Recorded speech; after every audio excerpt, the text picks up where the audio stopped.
Kuwait जो परदेही वज़ीर शेख जरा जाबिर अल अहमद अल सबा पाकिस्तान पहुची वियो। परदेही ऑफिस पहुचण ते नायब वज़ीर आज़म इसहाक़ डार पारां कुवैती परदेही वज़ीर जी आजियां मुलाक़ात में खिते जी सूरत हाल समेत मुख़्तलिफ़ मामलनि ते ख़्यालनि जी ॾे वठि।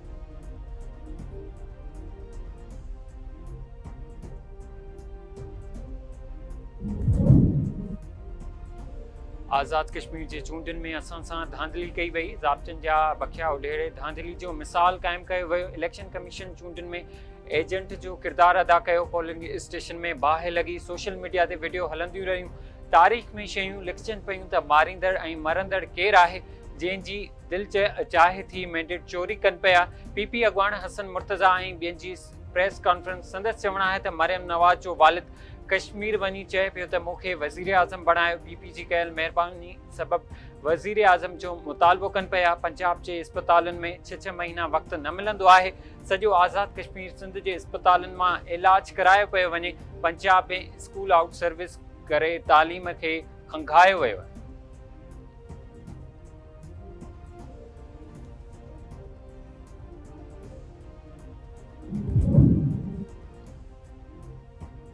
रावलाकोट में वॻोड़नि में मुलविस 6 जवाबदार गिरफ़्तार। वॾे अंग में हथियार हथ। एसएसपी खावर अली शौकत जो चवणु आहे त हथियारबंदनि जा जथा मुख़्तलिफ़ इमारतुनि ते मोर्चा ठही वेठल हुआ, जेके क़ानून लागू कंदड़ इदारनि ते हमला कनि पिया। हिकु रेंजर जो जवान पिणु शहीद थियो आहे। शरपसंदनि जूं कड़ियूं कंहिं ॿिए हंध सां मिलनि पियूं। शरपसंद कंहिं बि रिआयत जा हक़दार न आहिनि।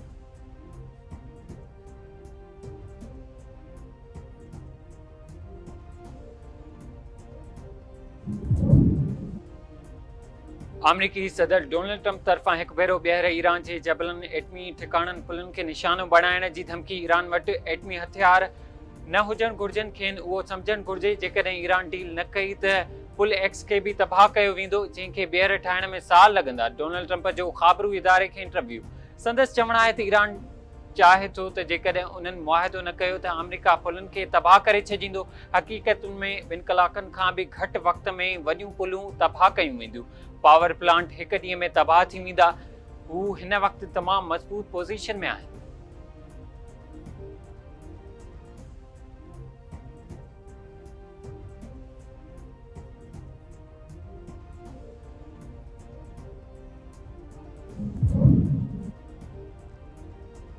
विच ओभर में चिकताण जारी। ईरान पारां दिन में अमरीकी फ़ौजी अॾे ऐं सेंटकाम मर्कज़नि ते मिसाइली हमला। पाकिस्तान इनकलाब चयो आहे त दिन में अमरीकी फ़ौजी अॾे ऐं सेंटकाम जी मर्कज़ खे ब्लास्टिक मिसाइल सां निशानो बणायो आहे। हुरमुज़ लंघ में वार्निंग नज़र ईंदड़ कंदड़ 3 ऑयल टैंकर खे बि रोकियो वियो आहे। अमरीकी मीडिया तरफ़ां ईरान जी अर्धनती हमलनि जी तस्दीक। अमरीकी फ़ौज जो चवणु आहे त ईरान तरफ़ां फायर कयल समूरा मिसाइल रोकिया छॾिया।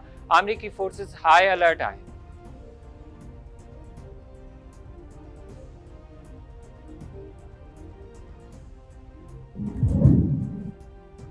यमन बागियुनि तरफ़ां सादा गोर्नी नेट में सऊदी जासूस ड्रोन तबाह करण जी दावा। हुसी फ़ौजी तर्जमान याह्या सरिया चयो आहे त ड्रोन खे उन वक़्तु निशानो बणायो वियो जॾहिं हू सादा जी हवाई हदुनि में दुश्मनानी सरगर्मियुनि में मसरूफ़ हो।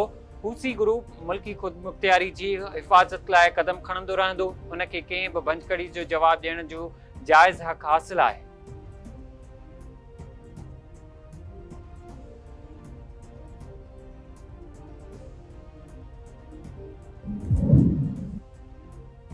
अमरीका ऐं सऊदी अरब जा इराक़ में ईरानी हिमायती ग्रुपनि ते हवाई हमला। अमरीकी सेंट्रल कमांड चयो आहे त ईरान सां लाॻापियल हथियारबंदनि ग्रुपनि खे निशानो बणायो वियो आहे, जेके अमरीकी फ़ौजनि ऐं सऊदी तवानाई जी बुनियादी ढांचे ते हमलनि जी तयारी कनि पिया। ईरान नवाज़ ग्रुप पारां कयल हमलनि खे नाकाम बणायो वियो। सऊदी बचाव वारी वज़ारत जो चवणु आहे त ईरान नवाज़ ग्रुप सऊदी तेल जी सहूलियतुनि खे निशानो बणायो, जेको ड्रोन हमलनि जी जवाब में कयो वियो।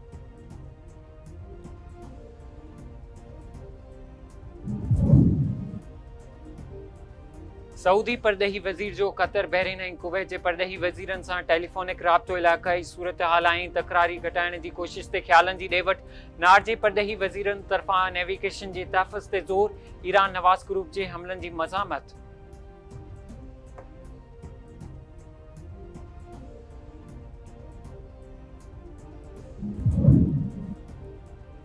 ईरान जे नायब परॾेही वज़ीर काज़िम गरीबाबादी चयो आहे त हुर्मुज़ खे पुराणी हैसियत में वापसि आण ईरान जी फतह अणपूरी हूंदी।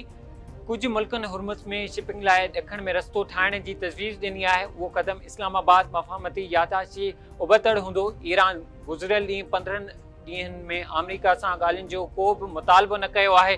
अमेरिकी अमलदारनि जो चवणु आहे त ईरान हुर्मुज़ बाबति गैर ज़रूरी मुतालबा करे पियो, जेके ओमान, अमेरिका ऐं आलमी बिरादरीन रद्द करे छॾिया आहिनि।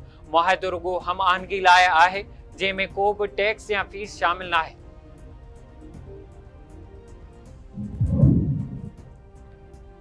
वज़ीर आज़म शहबाज शरीफ़ सां अमरीकी कांग्रेस जे वफ़द जी मुलाक़ात। ॾाकाई अमन जी कोशिश में पाकिस्तान जी किरदार जी वाखाण। वज़ीर आज़म शहबाज शरीफ़ चयो आहे त अमरीकी कांग्रेस जे मेंबरनि जो दौरो पाक अमरीका लाॻापनि खे मज़बूत करण लाइ सुठो आहे। हू अमरीका सां तावन खे वधीक मज़बूत करणु चाहे थो ऐं वापार, ज़राअत, ITT, तवानाई ऐं तावन वधाईंदो।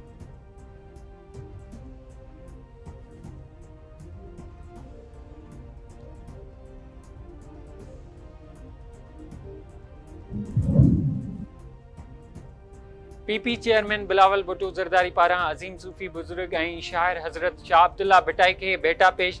संदसि चवणु आहे त शाह अब्दुल्ला भिटाई जो कलाम पूरी इंसानियत लाइ अमन, मोहबत ऐं भाईचारी जो दर्स ॾिए थो। संदसि पैगाम में हक़ीक़ी ताक़त, बर्दाश्त, इत्तेहाद, आजिज़ी ऐं बेलोस ख़िदमत ख़ल्क़ में लिखियल आहे। भिटाई जे पैगाम में रोशनी में दुनिया में मोहबत, भाईचारी ऐं इंसानियत जे एतिराम खे हथे वठाइणु वञे। पीपल्स पार्टी सूफ़ी रवायतुनि खे हथे ॾियण लाइ पंहिंजी जिदोजहद जारी रखंदी।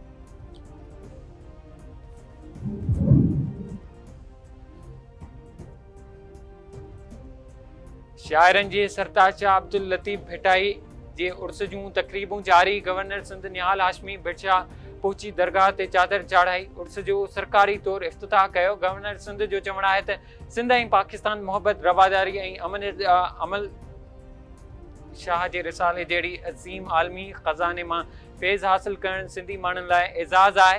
हज़रत शाह अब्दुल लतीफ़ भिटाई सदाईं मोहबत, अमन ऐं भाईचारी जो दर्स ॾिनो आहे ऐं भिट धणीअ जो पैगाम अॼु बि नफ़रतुनि जे ख़ात्मे ऐं इंसानियत जी बहितरी लाइ जाखोड़ जो असराइतो ज़रियो आहे। शाह जो रिसालो दुनिया जे मुख़्तलिफ़ ॿोलियुनि में तर्जुमो थियणु घुरिजे।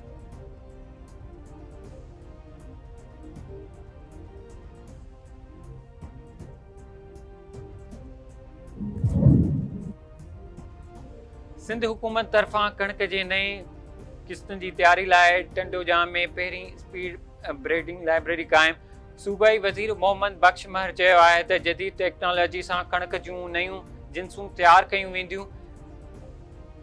वधीक पाइदार ॾींदड़ कणिक जूं नयूं जिन्सूं तयारु करण लाइ तहक़ीक़ कई वेंदी, जंहिं ज़रिए कणिक जूं नयूं किस्तुनि जी तयारीअ जो अमल तेज़ थींदो। मुस्तक़बिल में घणे वक़्त अंदरि बहितरी पाइदार ॾींदड़ क़िस्मूं तयारी मुतारिफ़ कराइण में मदद मिलंदी। मौसमियाती तब्दीली खे मुंहुं ॾियण ऐं आबादकारनि खे फ़ाइदो पहुचाइण लाइ जदीद ज़रई तहक़ीक़ इंतिहाई ज़रूरी आहे। सिंध हुकूमत जदीद टेक्नोलॉजी खे हथे ॾियण लाइ हर मुमकिन क़दम खणी रही आहे।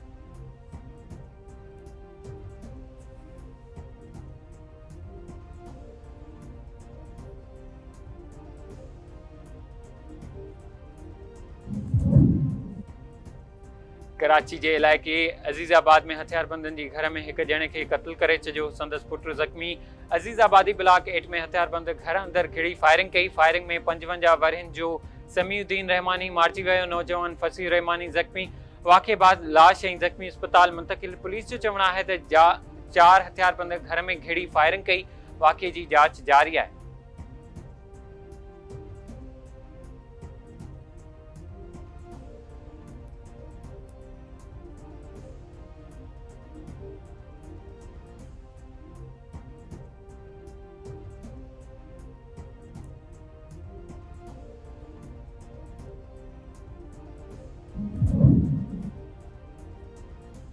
पेरोनमल वेझो ॻोठाणे जो गोली लॻल लाश हथ ॻोठ जाम निदोमरी में 45 वरहनि जे शहबाज़ मरी जो लाश मिलियो। इतलाह ते पेरोनमल पुलिस पहुची लाश तहवील में सांगड़ मुंतक़िल कयो।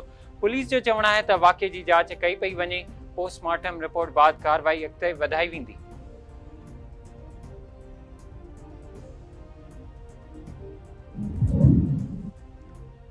ऐं रेती भरिसां ट्रक जे मोटरसाइकिल खे टक्कर जे नतीजे में हिकु ॼणो फोत थी वियो। क़ौमी शाहरा ते ट्रक मोटरसाइकिल खे टक्कर हयो। हादसे में 37 वरनि जो न्यास अहमद सख़्तु ज़ख़्मी थी पियो। नौजवान खे अस्पताल नियो पियो वञे त रस्ते में दम धणी हवाले कयो।